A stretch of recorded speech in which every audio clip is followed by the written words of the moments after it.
In Elden Ring there are two types of weapons, Standard and Somber. Upgrading a Standard weapon to plus 25 takes a total of 97 Smithing Stones, which can be quite tedious to collect. On the other hand, we have Somber weapons, which go up to plus 10 and take a respective 10 Somber Smithing Stones to upgrade. As such, Somber weapons can be preferable if you want a powerful weapon without the hassle of collecting so many stones. So today, I'll show you how to get a plus 9 Somber weapon without having to kill any bosses. As a bonus, I'll share how to get the first available Somber Ancient Dragon Smithing Stone with the help of Vars, the guy who, cooks your ass up at the beginning of the game. You are maidenless. Let's go over our plan before we begin. We'll be split into 3 phases.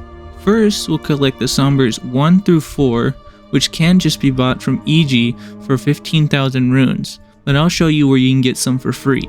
Then, for Phase 2, we'll head up to Volcano Manor and collect Sombers 5 through 7. And then finally, we'll head to Dragon Burrow and grab 8 and 9.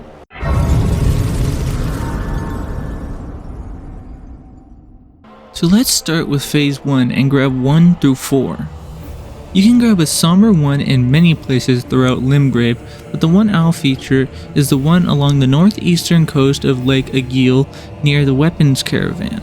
For Somber 2s, you can either head south into the Weeping Peninsula or north into Liurnia, where you can get one by killing various teardrop scarabs, but I'm a pacifist as you can probably tell, so let's just grab this one along the eastern cliff face from this pre-made in this chair. Next, we'll grab a Somber 3 off of a corpse by the East Ray Lucaria gate. We can finish off the first phase of our search by grabbing the Somber 4 that's on this dead body just outside the entrance to the ravine. Like I said before, you can just skip all of this first part if you feel like it by just buying the Somber Smithing Stones 1 through 4 from Blacksmith EG.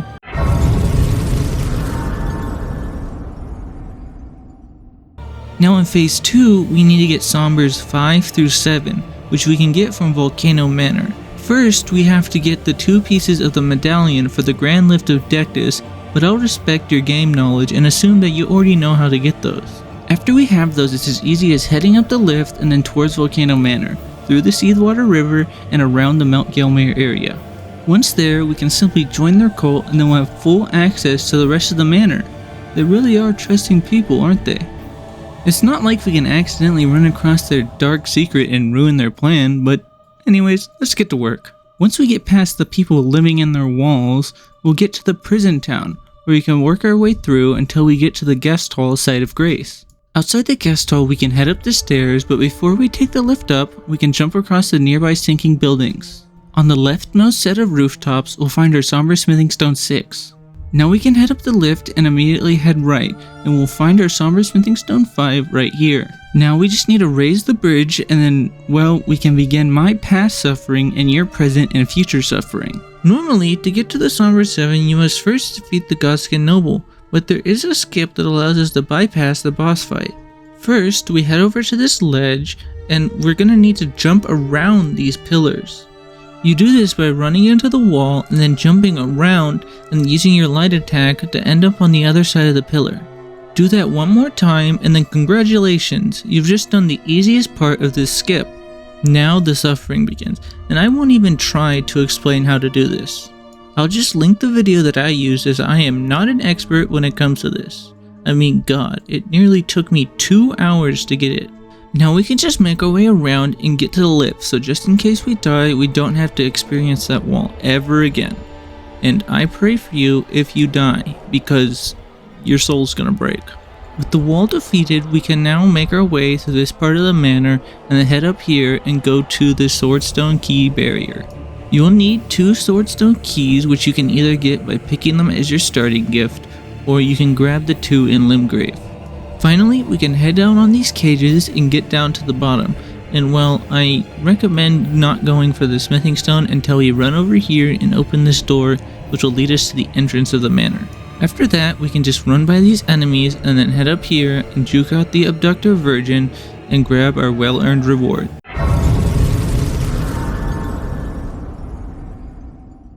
For Phase 3, I'll assume that you probably already discovered the Bestial Sanctum when you grab the 2 halves of the Dex Medallion, since we will now be heading over to Dragon Burrow to get our Somber 8 and 9.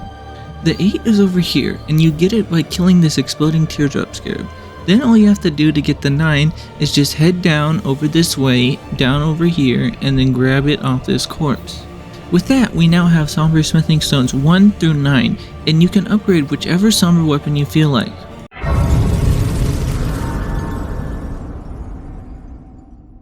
Now as a bonus, I'm going to walk you through Vars questline so that you can get a Somber Ancient Dragon Smithing Stone, which is the first available in the game. You first need to defeat a Shard Bear. Whether it's Godric or not doesn't really matter, but after you do, you'll need to go back to him. He will tell you to go meet the Two Fingers at the Round Table Hold, so you're going to do that and then you can go back to speak to him again, but this time he'll be located at the Rose Church in Liurnia. After you're done talking to him for the second time, he'll give you 5 festering bloody fingers, which allow you to perform invasions. You will need to perform 3 invasions. It doesn't matter if you're successful or not, and if you're offline, then you can invade Magnus the Beastclaw, whose invasion sign is at the Wraithblood Ruins in the Altus Plateau. After that, you can return the Vari, and he'll give you a cloth called the Lord of Blood's Favor, which will allow you to become a Knight of Moog. All you have to do is soak it in the blood of a maiden, which there are a couple options. I recommend going to the 4 Belfries and returning to the Chapel of Anticipation, where you'll be able to get a rematch against this grafted scion from the beginning of the game. After which you'll be able to soak your cloth in the blood of the maiden that you see at the beginning of the game. With that all done, you can return to Vare and he'll initiate you as a Knight of Moog. He'll give you the Pureblood Knight's Medal, which will teleport you to Mogwen Palace. Oh, and by the way, it makes your eyes turn this cool red color.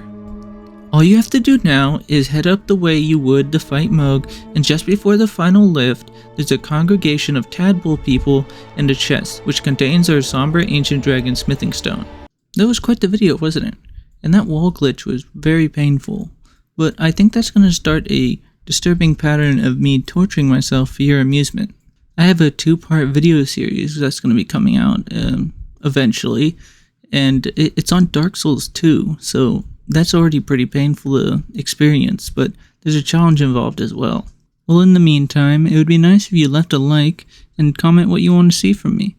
But hey, what can I say? If you're hearing this right now, then that's enough for me. So thanks for the support and have a great rest of your day.